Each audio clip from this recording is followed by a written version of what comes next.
guys, I'm going to do my fall or autumnal recommended reads. So these are books that remind me of the fall.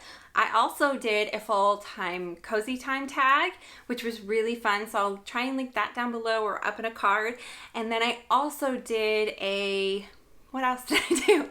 I also did a fall recommended reads of new releases. So none of these are particular new releases. They might have been new to this year, but they're not fall new releases. They're not being released in October and November.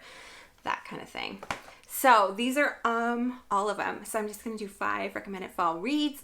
And fall reminds me of being cozy, a little bit chilly, football, end of baseball season maybe, costumes, superheroes. That's where we're going. That was kind of my category. Oh, and fantasy. I don't know why, but this is not a fall time recommended reads, but fantasy series in the fall, just where I'm at. Like Harry Potter. This one is just a given. That's not part of the 5. That one's a given. So the next ones I'm going to recommend are the DC Icon series. So I've read all of these. I don't own them all. I don't own Batman or Superman yet. But if you haven't checked them out, what better time to read about your favorite costume heroes than the fall? I loved every single book. So whoever you like, Wonder Woman, Batwoman, Catwoman, or Superman, check them out. I loved them all. These two are probably... No. These two, there's a top 3 that are my favorite, and then Batman was my least favorite, but it was not bad at all. It was still really good. I still really enjoyed Batman. So these ones plus Superman, go ahead and check them out. Those are my first fall time reads, and you know who they are. I mean, there's movies about them. It's everywhere. My next fall time read is Bookish Boyfriends and the Boy Next Door. This one, story, it's a play on words there. Sorry, I screwed it up already. This one I read because it came out recently this summer. It didn't feel like a summertime read. I ended up reading it this fall. And there was another one that came out earlier this year called A Date with Darcy. You could read either one of them in the fall because they're both cozier books to me. Little Woman reminds me a little more fallish. This book is a little bit bigger. It's a little bit denser to read on a rainy day maybe. But it's still a super fast, easy read. It's still really easy to get through. It's not hard to read. So this one tells the story. This one is of the older sister. This one is the younger sister. There are 3 sisters in these books.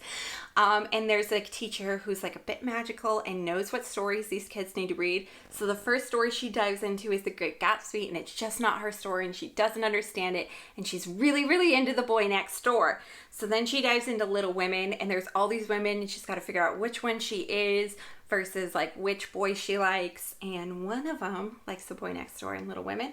It reminded me to read Little Women. I thought it was a really cute story, really cute retelling. The first one was quite cheesy, but then it got really good towards the end. And this one was kind of the same lines, but I don't think this one was as cheesy. But I really enjoyed it. I think of it as a fall-time read. It reminds me of Little Women and, yeah, petticoats.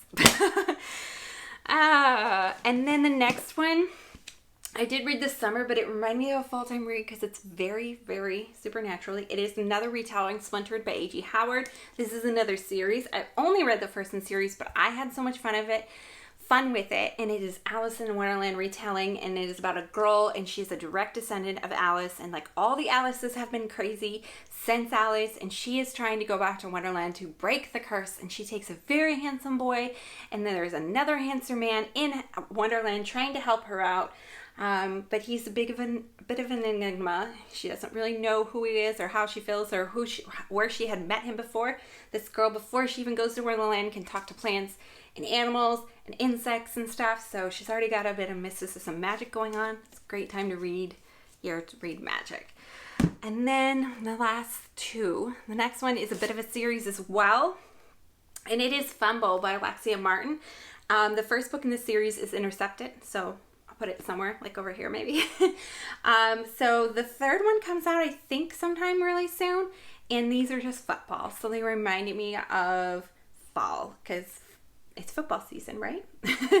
But these are just stories about girls who date these football players. I call the Denver Mustangs, not the Denver Broncos.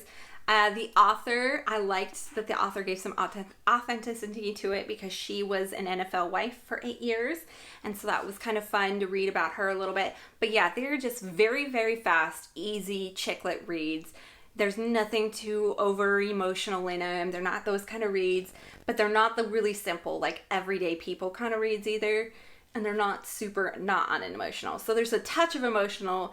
They're they're a little outside the lines because they're definitely celebrity datings. And then as well, yeah, so they're just a little bit better. But I like these. I've been reading this kind of size instead of like mass paperback ones. And a lot of them I have not liked of chick lits, but these ones I really enjoyed. And they're fun and they're football season.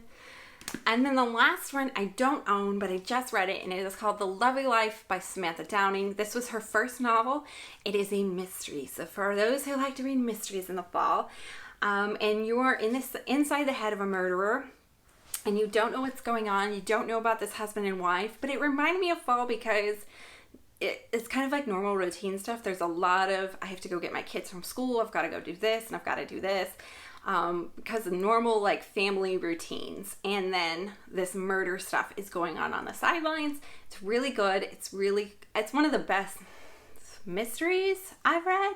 It's not quite a thriller. There's not an antagonist protagonist thing there. It's just the protagonist, I think. But I had a lot of fun with it. Definitely check it out. It's a really big thriller mystery this year.